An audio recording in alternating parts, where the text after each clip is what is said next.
Comment éviter de surcharger vos collaborateurs? Bonjour, je suis Sébastien Knight, le marketeur français, et chaque jeudi, je partage avec vous les rituels de l'entrepreneur libre, c'est-à-dire des petites habitudes faciles à mettre en place et à l'efficacité scientifiquement prouvée qui vous permettent de devenir plus heureux et plus productif. Aujourd'hui, j'aimerais parler d'une habitude, d'un système qui vous permet d'éviter de surcharger vos collaborateurs, vos employés, vos prestataires de travail.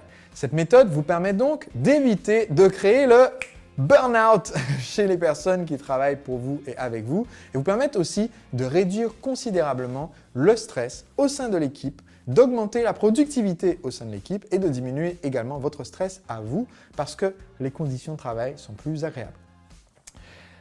J'ai créé mon entreprise en 2007 et à l'époque, je travaillais tout seul. Et quand on travaille tout seul, on a une grande liberté dans la quantité d'heures qu'on peut se livrer, surtout quand on n'a pas d'enfants et qu'on vit tout seul. Bien que je n'étais pas célibataire, je vivais tout seul.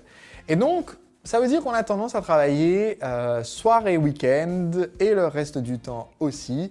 Et que donc, on acquiert une éthique de travail très particulière, un peu bancale, mais assez robuste. Et quand on veut devenir un entrepreneur libre, il y a une double dimension qui nous permet d'atteindre cette liberté. D'un côté, il faut apprendre à mieux maîtriser notre marketing, notre communication, à automatiser un certain nombre de choses pour avoir moins d'heures à passer sur les missions pour livrer le produit et le vendre à nos clients.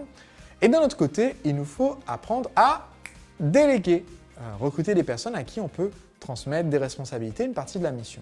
Si vous êtes une personne surchargée qui a du mal à fixer les priorités, qui a du mal à choisir parmi vos projets, qui a du mal à s'en sortir et que vous vous contentez de prendre quelqu'un d'autre à qui vous allez balancer votre pile désordonnée de choses que vous voulez faire à votre place, cette personne vous allez juste transférer le stress mais pas diminuer le vôtre parce que votre stress va être toujours élevé, les tâches ne pourront pas être faites parce que vous allez surcharger cette personne en lui transférant tout ce qui fait que vous êtes surchargé aujourd'hui. Et c'est ce qui s'est passé en fait dans les premières années de développement de mon activité. J'avais beaucoup tendance à créer ce syndrome et avoir des équipes de personnes qui sont exténuées, qui n'en peuvent plus, qui travaillent jusqu'à en être à bout et même au bout d'un moment, avoir un collaborateur qui était quelqu'un pour qui j'ai beaucoup d'affection, beaucoup de respect, très impliqué dans ses missions, qui donnait tout et même trop d'ailleurs et qui du coup en est venu à être vraiment à bout, à ne plus pouvoir. Et en plus, ça crée du stress chez cette personne, non seulement d'avoir beaucoup à faire, mais en plus de se sentir en retard déjà, en se levant le matin, de se sentir en retard sur le travail de la veille. Et pour les gens qui veulent bien faire, c'est une situation très très difficile à vivre à titre personnel. Et donc, en tant qu'entrepreneur, non seulement on ne veut pas vivre ça, et pour beaucoup des personnes qui regardent mes vidéos, vous avez peut-être quitté ou vous avez envie de quitter votre job salarié pour créer votre entreprise justement à cause de ça, pour éviter ce stress balancé par des personnes qui vous donnent des choses à faire. Eh bien dans ce cas-là, si on veut y échapper, on ne doit pas non plus se dire qu'on va y échapper en transférant ça sur d'autres personnes. Donc, je me suis rendu compte au bout d'un moment que c'était vraiment problématique. Et j'ai cherché comment est-ce qu'on fait pour éviter de surcharger les autres et comment est-ce qu'on fait pour aider les personnes qui travaillent avec nous à avoir plus d'équilibre en fait dans la gestion des missions, jusqu'à découvrir qu'il existe en fait une méthode qui permet justement de donner une charge de travail équilibrée en fait aux personnes qui travaillent pour vous. Et cette méthode, elle est extrêmement simple. Elle consiste à permettre à vos collaborateurs de choisir leur charge de travail.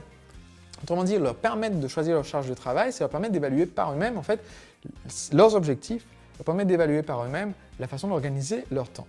Alors, vous allez me dire, oui mais Sébastien, si on laisse les gens choisir par eux-mêmes, est-ce qu'ils ne vont pas juste choisir de ne rien faire? Eh bien la réponse est non.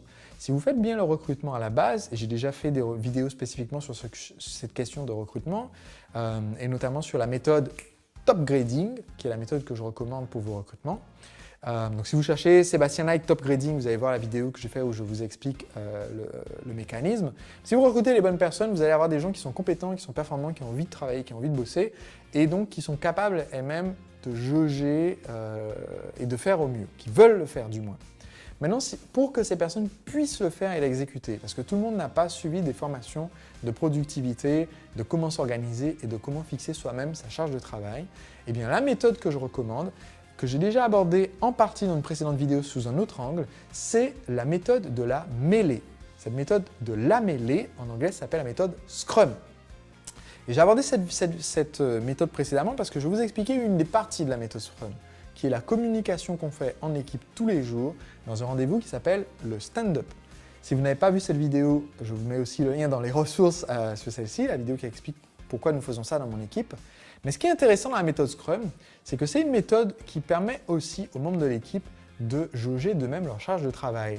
Et ça vous permet donc de faire le suivi parce que vous pouvez voir que quand un membre de l'équipe dit « je vais réaliser 80 points d'action cette semaine », donc chacun attribue un nombre de points à l'ensemble des tâches qu'il doit effectuer cette semaine, eh bien, si au bout de la semaine, ce membre de l'équipe a effectué 25 points sur les 80, eh bien, ça permet d'avoir la conversation pour savoir en fait qu'est-ce qui a cloché. Et ça permet aussi, petit à petit, ça permet aux membres de l'équipe de savoir concrètement quelle est la charge réelle qu'ils sont capables de gérer dans une semaine. Et du coup, comme ils savent quelle est cette charge réelle, ça leur permet de mieux prioriser. Parce que la personne qui fait 25 sur 80, eh bien, elle ne va pas prioriser correctement parce qu'elle a vu trop grand au départ. Donc, elle s'est lancée dans, disons, 20 tâches différentes. Elle s'est annoncé 20 tâches différentes dans la semaine. Et elle ne va pas commencer par les plus importantes puisqu'elle se dit, ce qui est faux, mais elle se dit qu'elle va être capable de toutes les faire dans la semaine. Alors que si au bout d'un moment, elle est consciente que sa capacité de travail par rapport à ce qu'on lui donne à faire est de 25 points, sachant que les points, c'est une unité arbitraire qu'on définit chacun de travail, mais 25 points. Et bien maintenant, quand on lui donne 80 points de tâches, elle sait tout de suite qu'il y a plus de 3 semaines de travail là-dedans. Et elle est aussi capable de dire, mais je vais commencer par ce tiers-là, parce que je pense que c'est celui-là qui est le plus important, et c'est celui-là qu'on devrait faire en premier. Et donc, ça permet de mieux prioriser les tâches. Donc cette méthode Scrum que je recommande vivement, c'est une méthode qui permet en fait de mieux communiquer avec l'équipe par rapport aux tâches, d'avoir leur retour par rapport à ce qui est réalisable ou pas, d'éviter de se surcharger, de permettre aux personnes aussi de s'auto-gérer davantage et de ne pas être en train de les micro-manager sur la quantité de travail qu'ils souhaitent effectuer.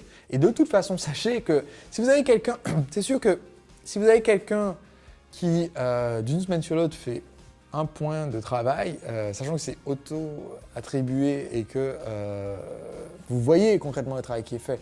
Si vous avez quelqu'un en autonomie qui ne travaille pas, vous ne gardez pas cette personne. C'est aussi simple et net que ça. Donc, il n'y a pas de risque à prendre à permettre aux personnes d'auto-gérer leur quantité de travail et leur rythme de travail. Donc, c'est une méthode que je recommande vivement. Je l'aborderai sûrement encore dans d'autres vidéos, mais ça peut vous permettre effectivement de diminuer le stress dans l'entreprise tout en augmentant la productivité. On se retrouve jeudi prochain pour une prochaine habitude, un prochain rituel de l'entrepreneur libre. D'ici là, si vous n'êtes pas encore abonné pour recevoir gratuitement ces vidéos, cliquez sur le lien ci-dessous afin que je vous envoie gratuitement la vidéo jeudi prochain. Et si vous n'avez pas encore lu mon livre « Le secret des entrepreneurs libres », eh bien sachez qu'en ce moment, vous pouvez recevoir le livre gratuitement. Le lien se trouve ci-dessous pour recevoir le livre ainsi que de nombreux bonus. Je vous donne tous les détails sur mon offre spéciale. Et dans ce livre, je vous parle justement de comment trouver des personnes qui correspondent à votre feu sacré et qui peuvent vous aider à développer votre entreprise. Toutes les infos sont ci-dessous. On se retrouve jeudi prochain. À très vite. Votre investissement d'énergie dans votre entreprise. Cette habitude vous permet en fait d'être certain de générer du bénéfice au fur et à mesure que vous développez votre activité. Il s'agit tout simplement de vous